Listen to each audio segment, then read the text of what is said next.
Hey, sup, guys?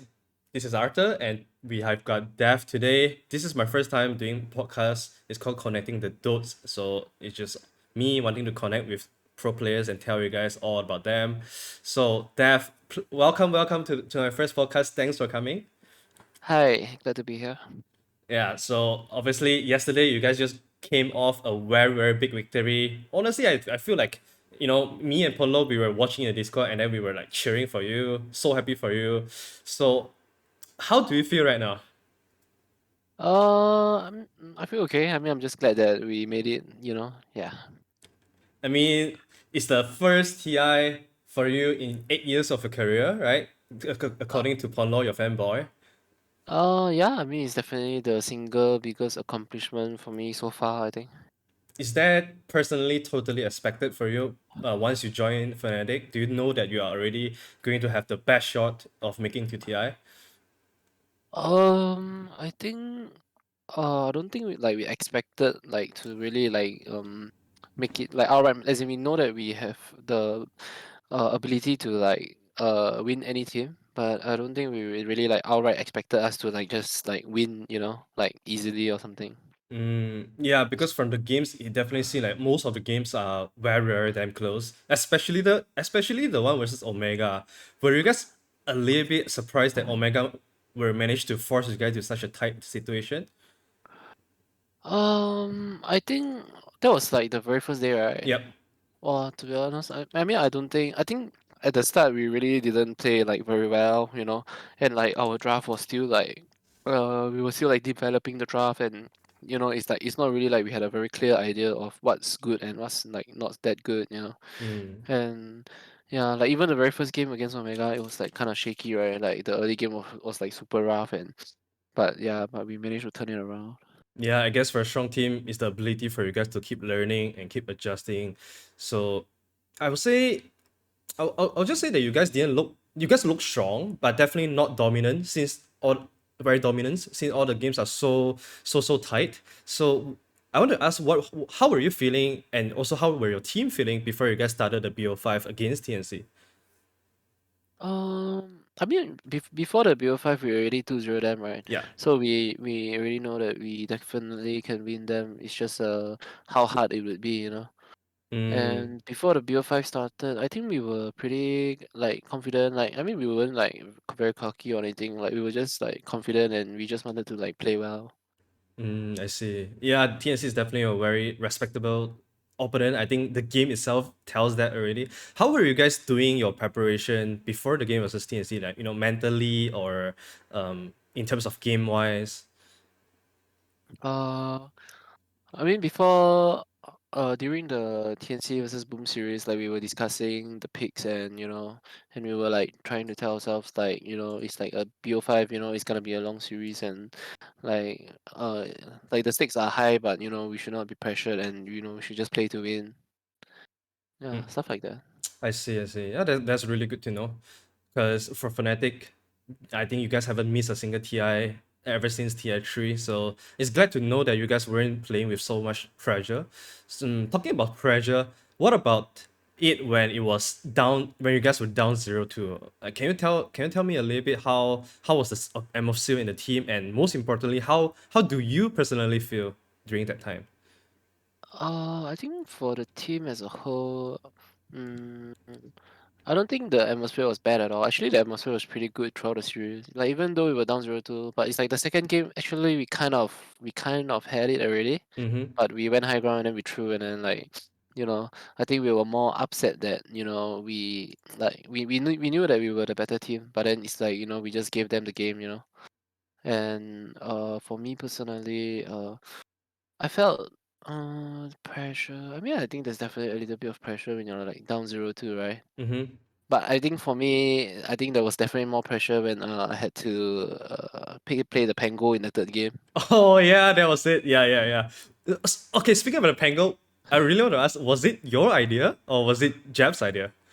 I think Jeps was the first one who suggested it, but I mean, I definitely knew that it was a good pick. It's just whether I could like bring out the potential of the hero, right? Because I think for me personally, like I think Pango is a hero like it's something that I'm not like the most comfortable with.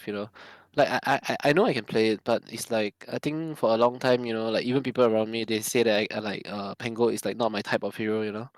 And I haven't actually played Pango in I think a few weeks or even a few months, I think. Mm-hmm. Yeah, and we never even played it one single time in scrims also. So like that was actually the first time of me playing Pango in like a long time. Wow. And also that Yeah, was you guys were down 0-2 that time. So I'm pretty yeah. sure the stake was very high when you are considering about picking this Pango up. But personally, so do you just go with what Jebs thinks is the best, or were you in any doubt in the how you could bring out the Pango? I mean, I think there was definitely doubt. Like, I think I was like even laughing actually when he suggested Pango, cause I was like, yeah, like like yeah, I can play it, but can I really play it? Like Mm-hmm. I guess we'll see after this game whether I can play it. Damn. Yeah, yeah, that was just it. But yeah, I mean, but I think I played it pretty okay. So yeah. Yeah, it definitely sounds like a high risk, high reward pick, and I'm pretty sure you, if I'm not mistaken, I think you ended the game with zero death. So Ponlo was like really happy, so he didn't have to take in any soju shots. Yeah, but that was a very very nice game. So speaking about the third game, right? Were you guys actually surprised that you would get your Terrorblade in the third and fourth game? Because you guys played a fantastic, especially Raven played a fantastic Terrorblade game in third game, and then you guys still managed to get it fourth game. Because everyone's like saying no way, TNC is gonna give you guys the Terrorblade at the fourth game, right? And then they did. Were you guys surprised? Um, I don't think the TV is that much of a big deal for us, honestly. Like we pick it when it's good, Like Mm. even without it, like even the last game, like there was no TV, right? But Yep. we just crashed the game either way. Like we just pick it because we know that it's good in that scenario. It's not like we just pick the TV because it's a TV. I see. Yeah, so I don't think it's like as much of a big deal as people make it out to be. Like yeah. Yeah, because a lot of people are saying that, all right, this Terrorblade has been the pocket pick for Fnatic. You guys have been finding a lot of success with this TB. So everyone was kind of seeing this TB coming a mile away, but you guys still managed to get it, and then you guys obviously destroy TNCs with it. So I'm surprised to know that you guys didn't value TB that much, actually. Is it because Raven just Mm, have a lot other heroes that he can be very good in? yeah, of course. I mean, Raven is, I think he's probably like what the best carry in C. I mean, at least top two, I think. So like he has a big hero pool, and I mean, to be honest, I think in this tournament, I think he played quite a few heroes, right? Like I don't think like we rely on this TB like that much. I see, I see. Yeah, he definitely Yeah. play a lot more, like the Axe, the Lunas. All right. I mean, for me, I think I was more surprised that they kept banning the Timbersaw. I mean, actually, everyone kept banning the Timbersaw. Like I didn't even play a single Timber in this tournament. I mean, that's the master tier Death Timbersaw as a threat. Because it was very funny. They in the grand final they banned the Timbersaw first phase all four games, and then in the last game they didn't ban it, and you guys didn't even pick it either. Do you think in some way this is like a mistake by every team by banning I the hero? think I mean, I'm not sure what the idea behind the Timbersaw ban is, cause it's like, I mean, I am a level 25 Timbersaw, but I don't think my win rate on the hero is that high. Like, I Mm. mean, sure, I can play it well, but is the hero like a first phase pick material? Like, Yeah, I don't really look at Timber as like that strong of a hero. yeah, a lot of other teams they like to just first face the Timbersaw Lion plus Timbersaw something like that. But in the Discord, Ponlo is just saying that no way, no way, Dev. Even this is open, no way, Dev is just gonna first face the Timbersaw and think it's a good idea.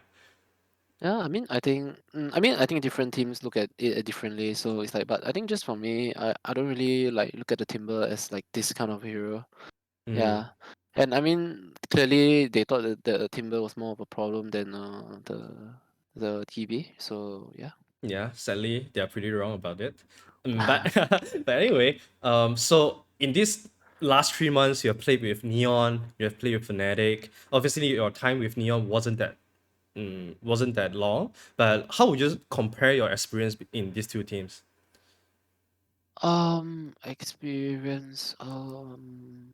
I mean, I think they're very different teams, like very, very different teams. Mm. So I'm not sure what's there that I can say about like these two teams.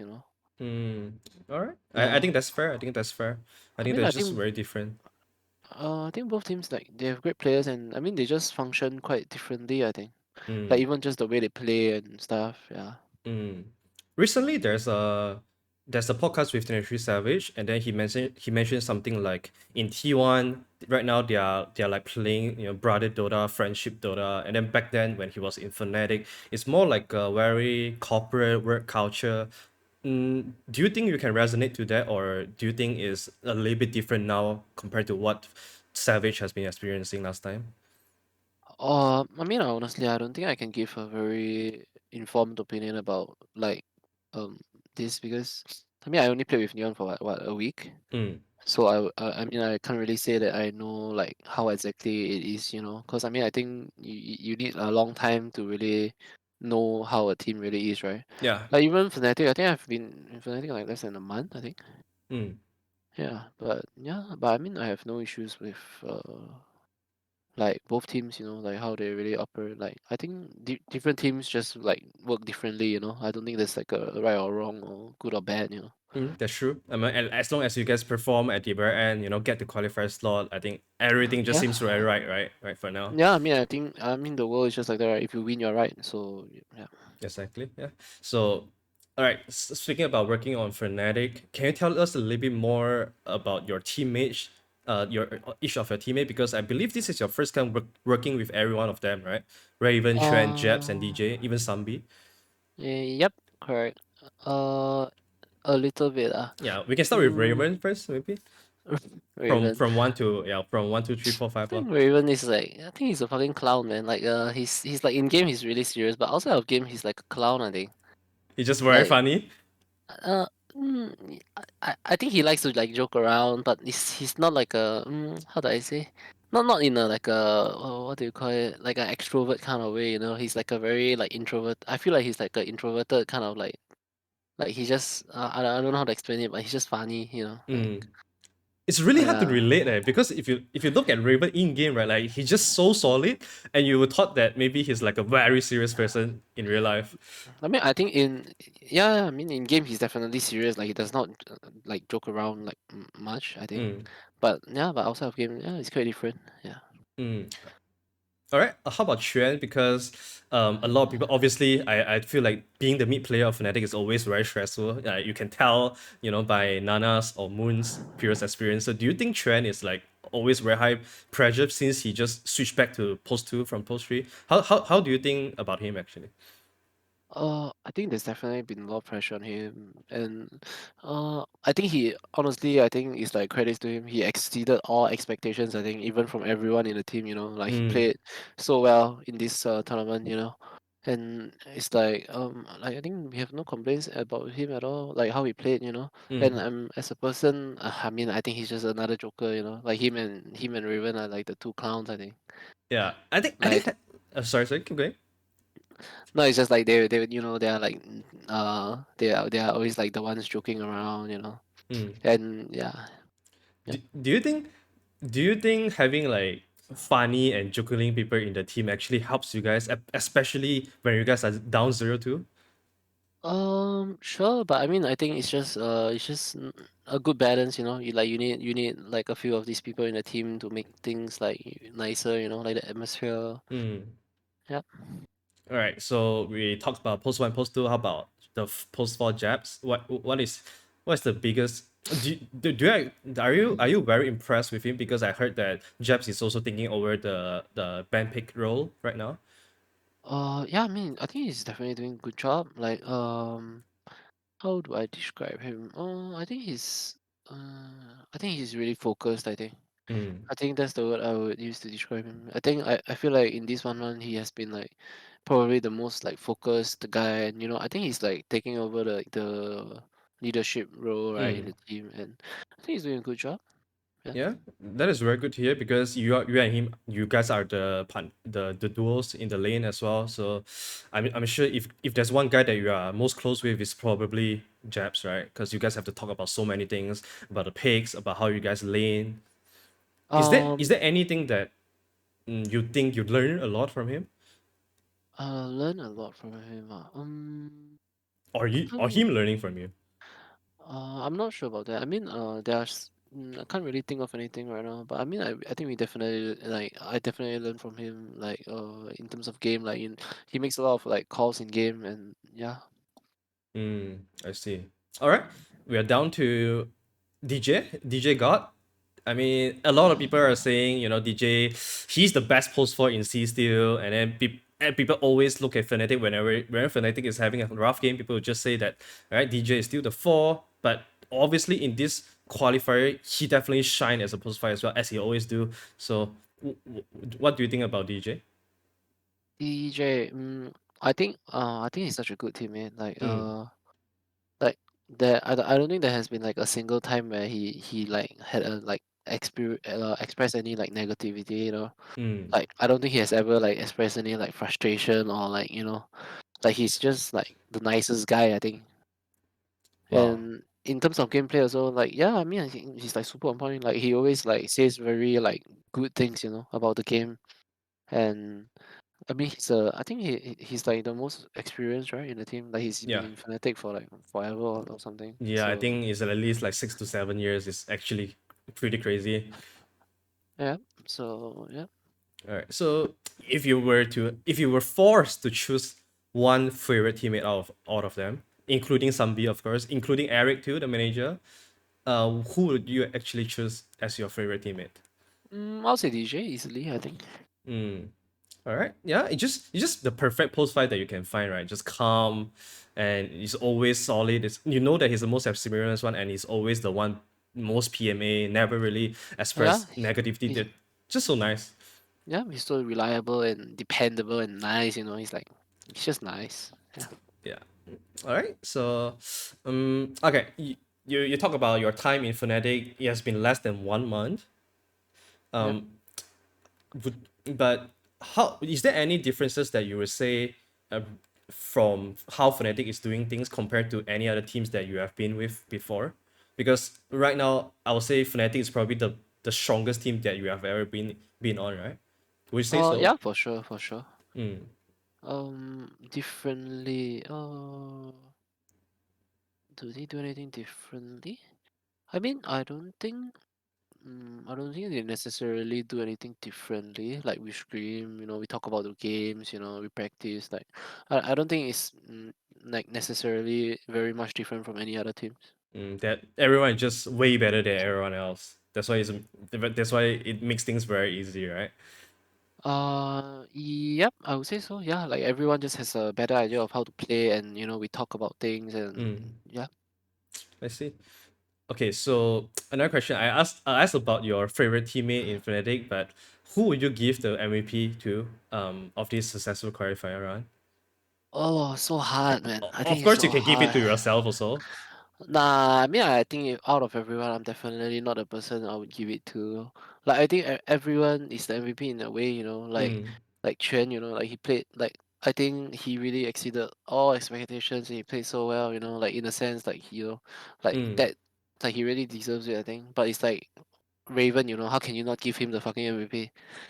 Like, Yeah, I think he went like what, 35-0, 35 in the last three games, yeah, it's you know? actually really crazy. Like, Like that guy is just too good, I think, and it's like so hard not to give him the MVP. But at the same time, like Jabs is like he's taking over the drafting, and mm. like he's playing so well, so like on the Lion and stuff. So it's like everyone, they deserve it. Yeah. Yeah, if it sounds just like everyone is doing way more that they can to really make sure that you guys get this qualifier spot, and obviously everyone perform way better than anyone's expectation too. So that's very very nice to hear. Yep. Mm, okay, what about yourself then? What would you rate yourself out of 10 in this entire qualifier? How would I rate myself? I'm not sure actually. I mean, I think it's very hard to like rate myself. Maybe just 7, 8, Mm. Yeah, that's something good. like You know that. what? There's a lot of room of improvement.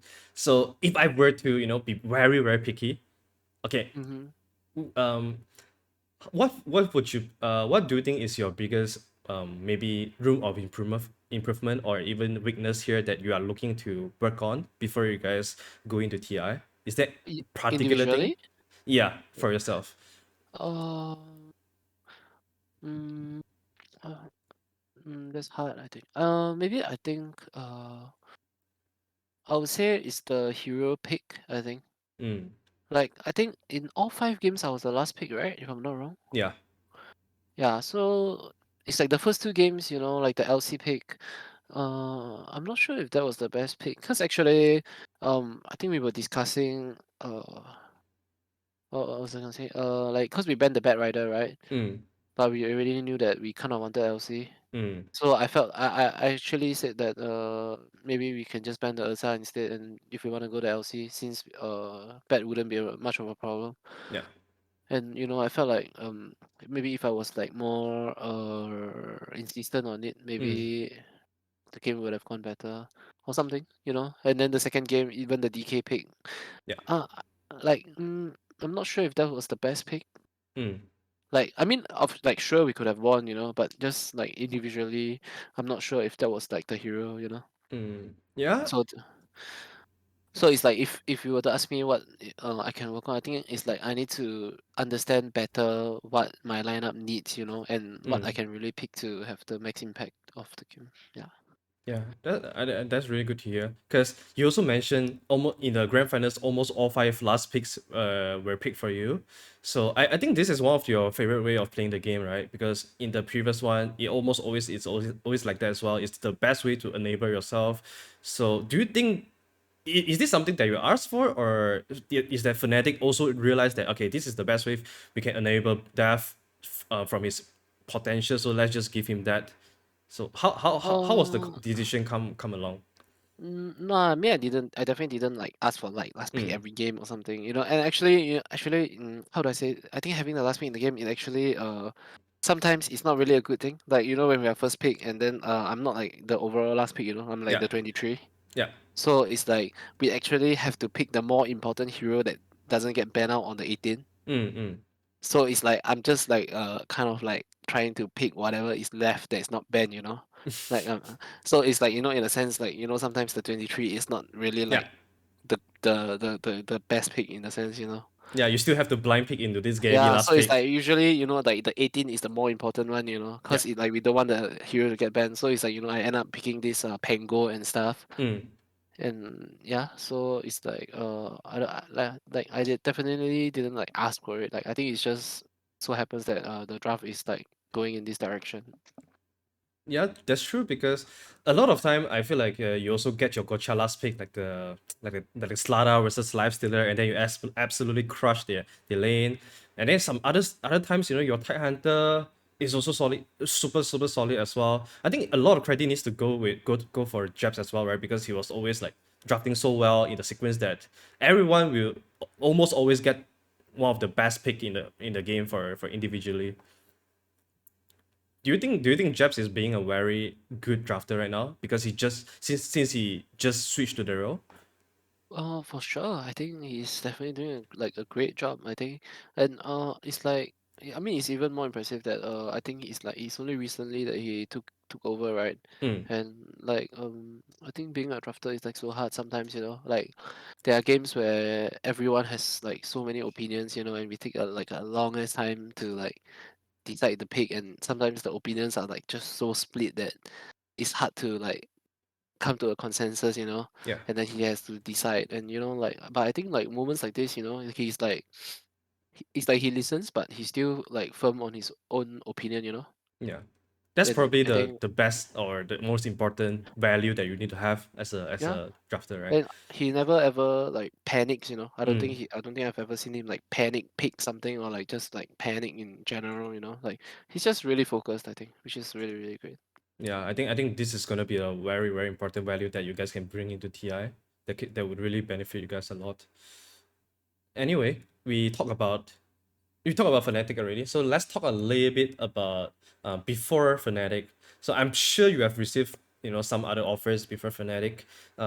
If there is any that you think you could disclose, I want to ask what made you choose Fnatic at the very end. um I mean, there were a few offers. Like, Mm. I'm not sure if I can say, but I think it's better that I don't. Mm. But I mean, Fnatic, like, I think they have made it to every TI, right? Yeah.